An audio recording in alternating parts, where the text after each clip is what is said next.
Sid Grauman's hand and footprint ceremonies in front of his Chinese theater represent Hollywood hype at its most ingenious. The master showman not only invented the modern media event, he created an attraction that draws hundreds of thousands of visitors each year.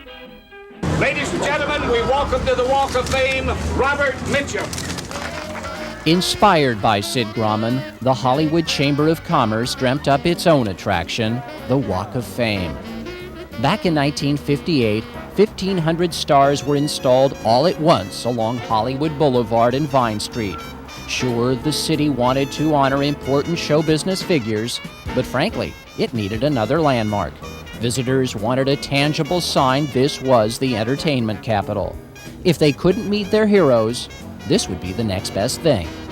This is really the only award that the stars can actually share with their fans, because if you get an Oscar, an Emmy, or a Tony, you take it home, put it on a mantle, or sit it on the piano, and that's it. This one is right out there 24 hours a day. But 24 hours a day as both sidewalk and tourist attraction takes its toll. For a time, the Walk of Fame's decay appeared to mirror that of Hollywood itself.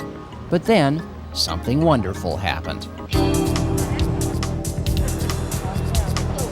Looks better than it did. Yeah, it looks a lot better. Rose Bitters and her daughter Jean are not Hollywood tourists, but Southern California residents determined to shine Hollywood's tarnished image.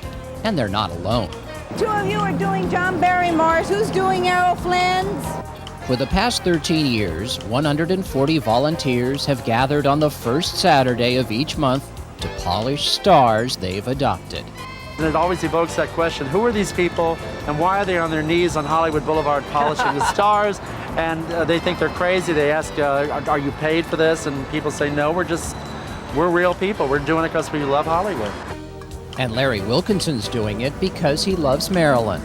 He clearly takes his custodial duty to the Boulevard's top icon seriously, offering a monthly clinic in polishing perfection, right down to a final coat of wax. A slippery hazard, perhaps, but look at that shine.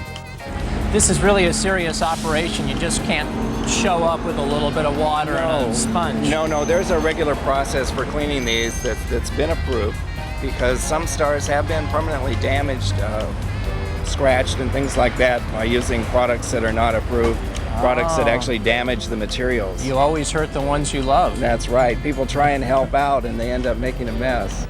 As you'd imagine, all the famous names are assured a polished future. Craig Talbot counts Spencer Tracy and Humphrey Bogart among his 6 adoptees, but it's cleaning Max Steiner's star that brings him real satisfaction. I think he could be considered the film composer's composer. The man who scored Gone with the Wind and Casablanca exemplifies the talent required to invent an industry. The kind of talent the Walk of Fame originally acknowledged. Greg Talbot knows the names, but They bring up the name someone as a who? Never heard of him. George Eastman developed flexible celluloid film, allowing Edison to create the motion picture camera. Strongheart was a star 2 years before another German shepherd named Rin Tin Tin. Maurice Stiller was a brilliant director in Sweden. In 1925, L.B. Mayer asked if he'd come to Hollywood. Stiller agreed under the condition that he could bring along a young actress he was grooming for stardom. Mayer said, okay, but I think she's too fat for American audiences. 2 years later, that fat actress, Greta Garbo, was a worldwide sensation, and Maurice Stiller was out of a job. And the only star awarded to an actress who made just one film went to Helen Gahagan, later a 2-term congresswoman who lost a bitter Senate race to Richard Nixon. Right here, Tom. But for the past decade or so, it would appear stars are awarded to whoever can attract big crowds and lots of media. Come to think of it, that's just how Sid Grauman decided. But like those footprints in front of his theater, much of the Walk of Fame somehow transcends its publicity stunt origin. In a city short on memory, it offers a sidewalk history lesson, hundreds of reminders why people still arrive from faraway lands in search of Hollywood.